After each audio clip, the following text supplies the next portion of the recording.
विविध Shyam YouTube channel पर आप सभी लोगों का स्वागत है। आज के इस वीडियो में मैं आपको कराने वाला हूँ एसएससी एमटीएस और हवलदार भर्ती परीक्षा 2025 के लिए पीवाई के प्रश्नों की हमारी सीरीज स्टार्ट हो चुकी है। आज के सीरीज में पहला सेट हो जाता है और ये पेपर होने वाला 2 मई 2023 की प्रथम पाली का। इसमें जो जीके के 25 प्रश्न पूछे गए थे वो आपको इस वीडियो के माध्यम से कवर होने वाले, क्योंकि आप लोग जानते हो कि जीके और इंग्लिश के दम पर ही आप लोग एसएससी एमटीएस और हवलदार में सिलेक्शन ले सकते हो। और लगातार आप सभी लोगों के लिए मैं 2023 और 2024 की एमटीएस की प्रीवियस ईयर प्रश्न कराने वाला हूँ, जो आपके एग्जाम के लिए सबसे ज़्यादा महत्वपूर्ण होने वाले हैं। तो चलिएगा फिर शुरू करते हैं आज का अपना ये एसएससी एमटीएस और हवलदार भर्ती परीक्षा 2025 के लिए पीवाई के प्रश्नों का सेट संख्या 1। तो पहला प्रश्न आ जाता है आपके सामने कि दक्कन में मराठों द्वारा वसूले जाने वाले भू राजस्व के 25% को डॉट डॉट कहा जाता था।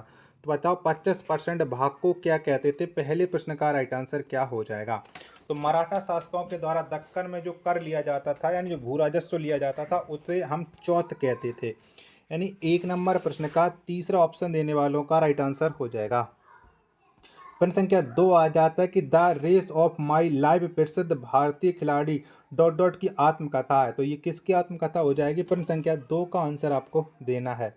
The race of my life जो प्रसिद्ध आत्मकथा है, ये बताओ किसकी हो जाएगी। चारों ऑप्शन आपकी स्क्रीन पर सो रहा है। तो ये आत्मकथा हो जाती है मिल्खा सिंह की। किसकी। मिल्खा सिंह की। 2 का पहला ऑप्शन देने वालों का राइट आंसर हो जाएगा। प्रश्न संख्या 3 है आपके सामने कि कवक निम्नलिखित में से किस वस्तु पर उग सकता है। तो बताओ इनमें से कौन सी वस्तु पर कवक उग सकता है। प्रश्न संख्या 3 का राइट आंसर आपको बताना है और मैं सही विकल्प का आपको चयन करना, विकल्प भी आप लोग देख लीजिएगा। तो कवक है इनमें से ब्रेड, अचार और कपड़ा पर उग सकता है, जबकि चमड़ा पर नहीं उगेगा। यानी 1, 2, 4 इसके करेक्ट आंसर हो जाएंगे। कौन से विकल्प में है।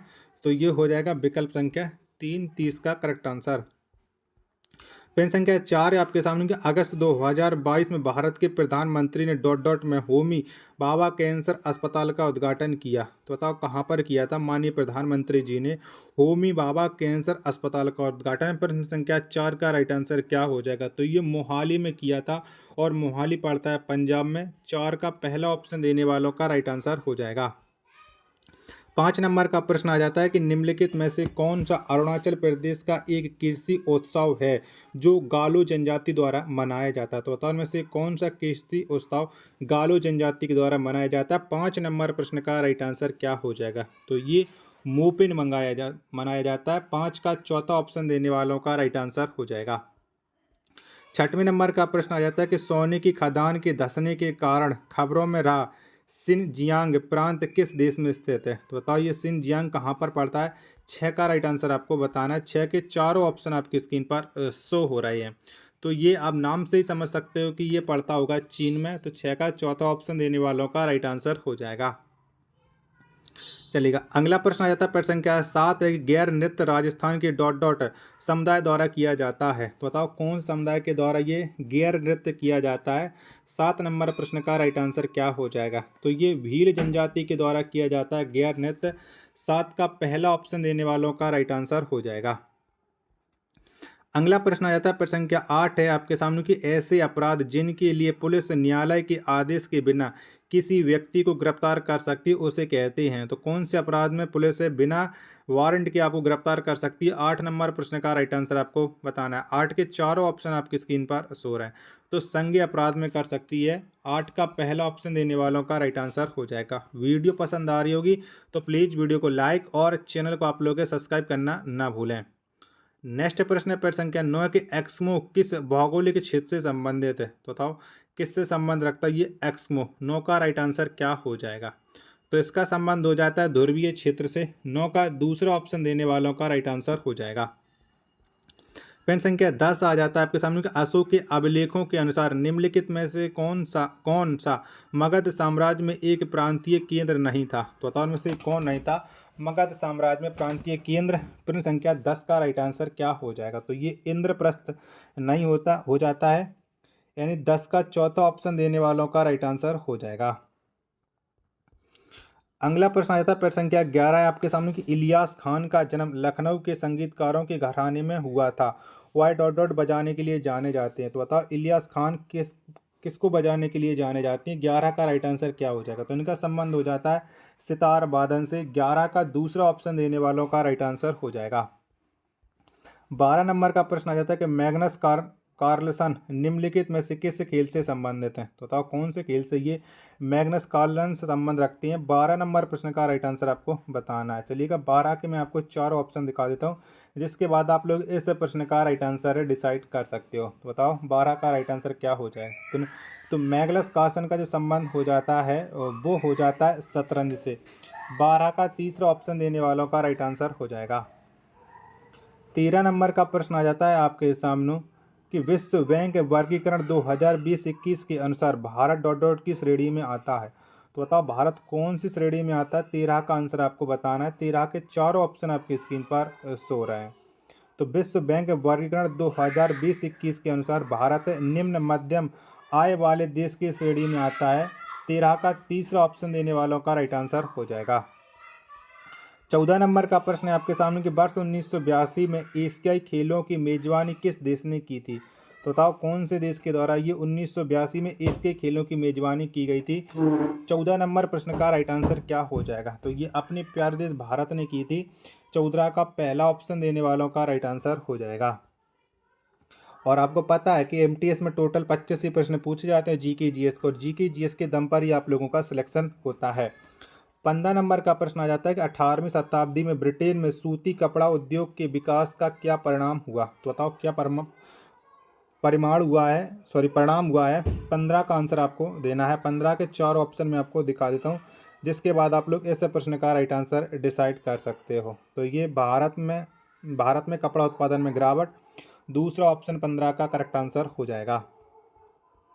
चलिएगा 16 नंबर का प्रश्न आया था कि मानव शरीर का सामान्य तापमान डॉट डॉट होता है। तो बताओ कितना होता है। तो मानव शरीर का जो सामान्य तापमान है वो 37 डिग्री सेल्सियस होता है।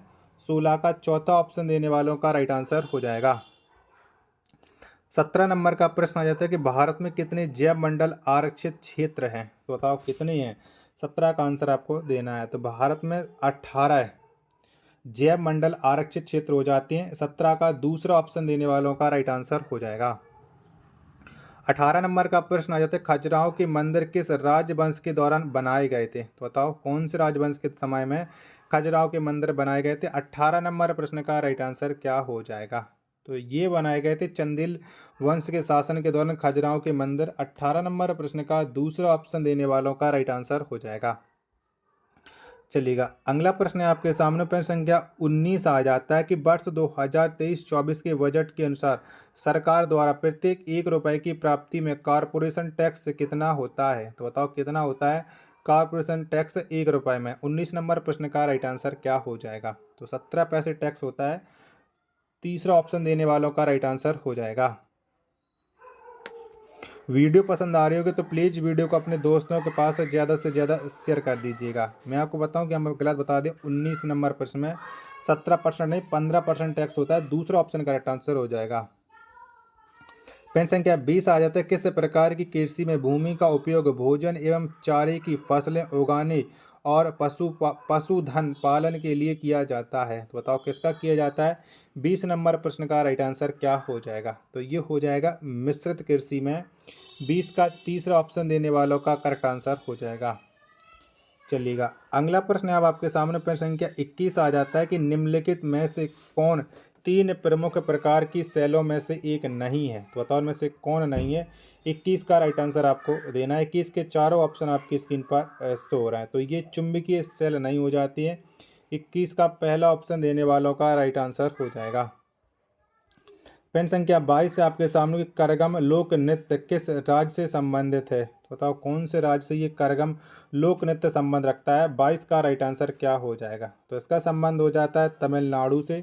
22 का पहला ऑप्शन देने वालों का राइट आंसर हो जाएगा। अगला प्रश्न पेट संख्या 23 आ जाता है कि एक केंद्रक झिल्ली के साथ सुव्यवस्थित केंद्रक वाली कोशिकाओं को डॉट डॉट के रूप में नामित किया जाता है। तो बताओ किसके रूप में नामित किया जाता है। 23 का राइट आंसर क्या हो जाएगा। 23 के चारों ऑप्शन आपकी स्क्रीन पर शो हो रहा है। तो इसे यूकेरियोटिक कोशिकाएं करेक्ट आंसर हो जाएगा।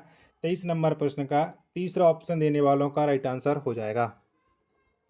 24 नंबर का प्रश्न आ जाता है कि भारतीय संविधान की प्रस्तावना में डॉट डॉट किसी व्यक्ति की गरिमा को सुनिश्चित करता है। तो बताओ कौन सुनिश्चित करता है। 24 नंबर प्रश्न का राइट आंसर क्या हो जाएगा। 24 के चारों ऑप्शन आपकी स्क्रीन पर सो रहे हैं। तो भारतीय संविधान की प्रस्तावना में बंधुता किसी व्यक्ति की गरिमा को सुनिश्चित करता है। 24 का दूसरा ऑप्शन देने वालों का राइट आंसर हो जाएगा। और अंतिम प्रश्न आ जाता है प्रश्न संख्या 25 है कि भारतीय राष्ट्रीय कांग्रेस का पहला अधिवेशन डॉट डॉट में आयोजित हुआ था। बताओ कहाँ पर आयोजित हुआ था भारतीय राष्ट्रीय कांग्रेस का पहला अधिवेशन। 25 नंबर प्रश्न का राइट आंसर आपको देना है। तो ये हुआ था सूरत में। 25 का सूरत में, माफी चाहता हूँ गलत बताया, मुंबई में हुआ था। 25 का दूसरा ऑप्शन देने वालों का राइट आंसर हो जाएगा। और आपको पता है कब हुआ था। तो ये 28 से लेकर के 31 दिसंबर 1885 में हुआ था। ये बात भी आपको याद रखना है। तो ये कॉलेज कौन था। गोकुलदास तेजपाल संस्कृत महाविद्यालय हो जाता है। और इसमें 72 प्रतिनिधियों ने भाग लिया था। 25 का बी ऑप्शन देने वालों का करेक्ट आंसर हो जाएगा। आशा और उम्मीद करता हूँ आपको ये वीडियो पसंद आई होगी। तो प्लीज़ इस वीडियो को लाइक और चैनल को आप लोग सब्सक्राइब करना बिल्कुल ना भूलें। मिलते हैं और नेक्स्ट वीडियो के साथ। तब तक के लिए धन्यवाद। जय हिंद, वंदे मातरम।